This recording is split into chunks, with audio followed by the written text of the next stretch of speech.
नमस्कार, जय हिंद, वंदे मातरम। स्वागत है आपका अपने यूट्यूब चैनल @TSYG के फैक्ट में। दोस्तों, आशा करता हूं आप शानदार, जबरदस्त, मस्त और स्वस्थ होंगे और अपनी तैयारी में लगे होंगे। दोस्तों, हम लोग देख रहे हैं फिजिक्स के चैप्टर वाइज महत्वपूर्ण क्वेश्चन आंसर। तो इस वीडियो में हम लोग देखेंगे दोस्तों प्रकाश चैप्टर के महत्वपूर्ण प्रश्न। इससे पहले हम वीडियो में पार्ट 1 देख चुके हैं।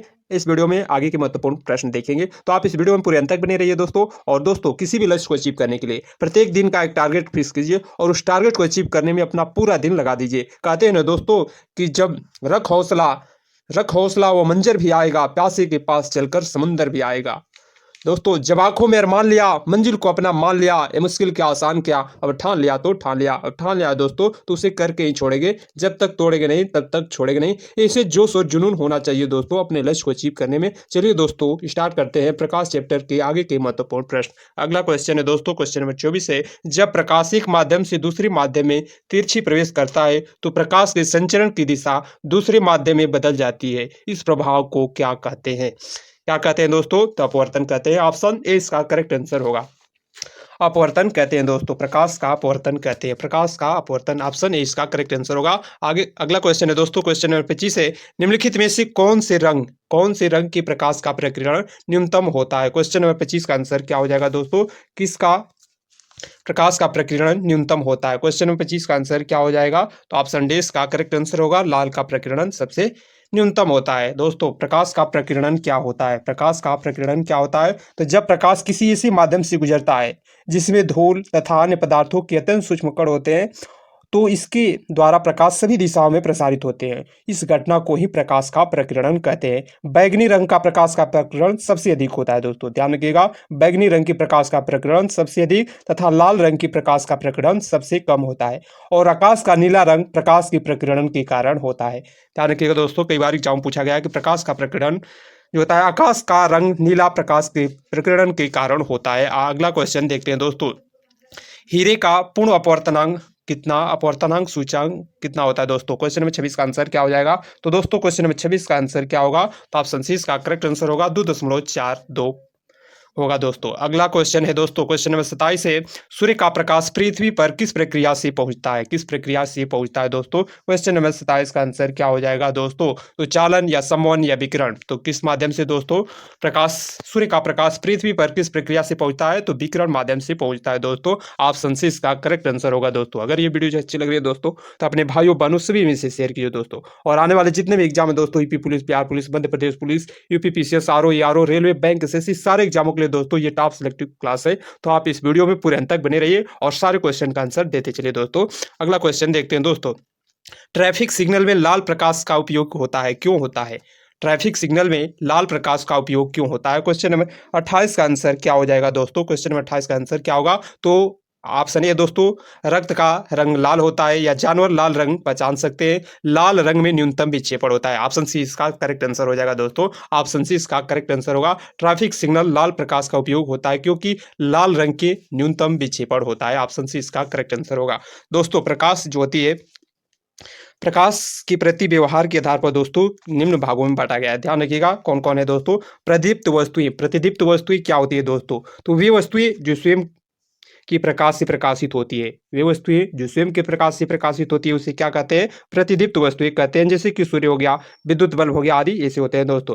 अप्रतिदीप्त वस्तुएं क्या होती है? नॉन ल्यूमिनस बॉडीज क्या होती है दोस्तों? कई बार एग्जाम पूछा गया है तो इसको आप नोट डाउन करते चलिए। अप्रदीप्त वस्तुएं क्या होती है? तो वे वस्तुएं जिसका अपना स्वयं का प्रकाश नहीं होता है लेकिन उस पर प्रकाश डालने पर वे दिखाई देते हैं, तो ऐसी वस्तुओं को दोस्तों अप्रतिदीप्त वस्तुएं कहते हैं। जैसे कि मान लीजिए मेज हो गया, कुर्सी हो गया, चेयर हो गया आदि सभी होते हैं दोस्तों अप्रदीप्त वस्तुएं। अप्रदीप्त वस्तुएं वे वस्तुएं जिसका अपना स्वयं का प्रकाश नहीं होता है लेकिन उस पर प्रकाश डालने पर वे दिखाई देते हैं, तो अप्रदीप्त वस्तुएं कहलाते हैं। और दोस्तों पारदर्शिक वस्तुएं क्या होती हैं? तो वे वस्तुएं जिससे होकर प्रकाश की किरणें निकल जाती है उसे पारदर्शी वस्तुएं कहते हैं। और अपारदर्शी वस्तुएं क्या होती है दोस्तों? तो कुछ वस्तुएं ऐसी होती है जिस पर प्रकाश की किरणें पड़ने पर उसका कुछ भाग अवशोषित हो जाता है तथा कुछ भाग बाहर निकल जाता है, तो इसी वस्तुओं को दोस्तों अर्धपारदर्शी कहते हैं। अगला क्वेश्चन देखते हैं दोस्तों, क्वेश्चन नंबर 29 है। कॉम्पटन शिफ्ट निम्नलिखित में से किस पर निर्भर करता है? कॉम्पटन शिफ्ट निम्नलिखित में से किस पर निर्भर करता है। क्वेश्चन नंबर 29 का आंसर क्या हो जाएगा दोस्तों? 29 का आंसर क्या होगा? तो ऑप्शन सी सही होगा, प्रकाश प्रकीर्णन का कोण पर निर्भर करता है। ऑप्शन सी इसका करेक्ट आंसर होगा। अगला क्वेश्चन देखते हैं दोस्तों। क्वेश्चन नंबर 30 है दोस्तों, ये इंपॉर्टेंट क्वेश्चन है, कई बार एग्जाम में पूछा गया है। रोगी के दांत का बड़ा प्रतिबिंब देखने के लिए दंत चिकित्सक द्वारा इस्तेमाल किए जाने वाले दर्पण किस प्रकार का होता है? समतल होता है या अवतल होता है या समतल, उत्तल या उत्तल? कौन सा ऑप्शन सही होगा दोस्तों? क्वेश्चन नंबर 30 का आंसर क्या हो जाएगा? तो दोस्तों 30 का आंसर होगा अवतल दर्पण का प्रयोग किया जाता है। अवतल दर्पण का दोस्तों प्रयोग किया जाता है। अवतल दर्पण में दोस्तों कैसे प्रतिबिंब बनता है? तो उल्टा व वास्तविक बनता है दोस्तों, ध्यान रखिएगा। अवतल दर्पण में उल्टा व वास्तविक प्रतिबिंब बनता है। अगला क्वेश्चन देखते हैं दोस्तों।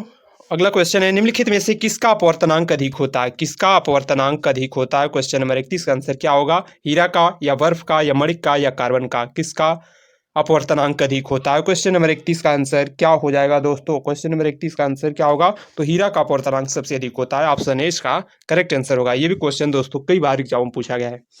अगला क्वेश्चन है, पृथ्वी की सतह पर सूर्य ताप की विभिन्नता किसके कारण होती है? पृथ्वी की सतह पर सूर्य ताप की विभिन्नता किसके कारण होती है? सूर्य की किरणों का नत कोण के कारण, या अपनी धुरी पर पृथ्वी का घूर्णन के कारण, या दिन की लंबाई के हिसाब से, या उपरोक्त सभी? कौन सा ऑप्शन सही होगा? क्वेश्चन नंबर 32 का आंसर क्या हो जाएगा दोस्तों? तो उपरोक्त सभी इसका करेक्ट आंसर होगा।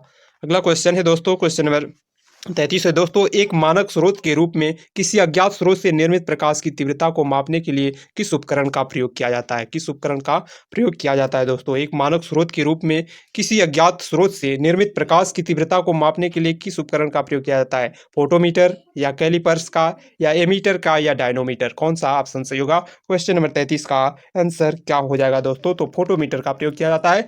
ऑप्शन ए इसका करेक्ट आंसर होगा दोस्तों, ध्यान रखिएगा। अगला क्वेश्चन है, इंपॉर्टेंट क्वेश्चन है कि आसमान नीला किसकी वजह से नजर आता है? प्रकाश का प्रकीर्णन या प्रकाश का अपवर्तन या प्रकाश का विक्षेपण या प्रकाश का परावर्तन? किसके कारण आता है दोस्तों? क्वेश्चन नंबर 34 का आंसर क्या हो जाएगा? तो प्रकाश के प्रकीर्णन के कारण होता है दोस्तों। ऑप्शन ए इसका करेक्ट आंसर होगा दोस्तों। अगला क्वेश्चन है दोस्तों, क्वेश्चन नंबर 35 है, जब किसी वस्तु को ध्रुव तथा फोकस के बीच रखा जाता है तब अवतल दर्पण के द्वारा बनाया गया प्रतिबिंब का आकार क्या होता है? ये भी इंपॉर्टेंट क्वेश्चन है दोस्तों। तो ऑप्शन ए समान आकार का, ऑप्शन बी ए आवर्धित हो जाता है, ऑप्शन सी ए बिंदु के आकार का हो जाता है, ऑप्शन डी है कम आकार हो जाता है।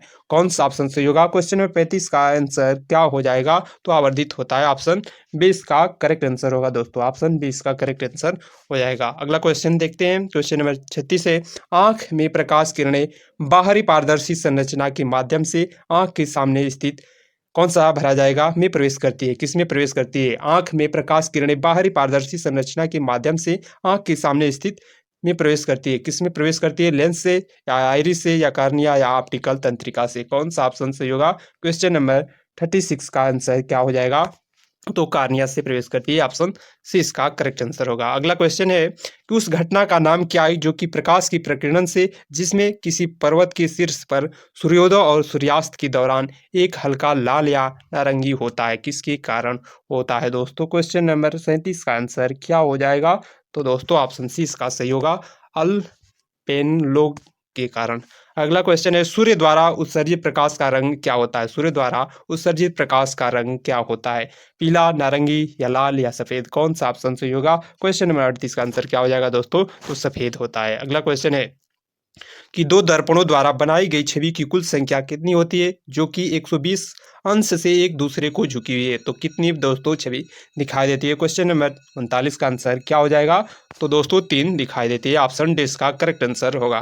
थैंक्स दोस्तों। अगर ये वीडियो अच्छी लगे तो इसे लाइक कीजिए और अपने दोस्तों, भाइयों, बहनों सभी में से शेयर कीजिए और एक प्यारा सा कमेंट जरूर कीजिए कि आपको ये वीडियो कैसा लगा और आपके कितने क्वेश्चन सही हुए दोस्तों। और इसका PDF पाने के लिए आप टेलीग्राम लिंक को ज्वाइन कर लीजिए। तब तक के लिए मिलते हैं नेक्स्ट वीडियो में। जय हिंद दोस्तों।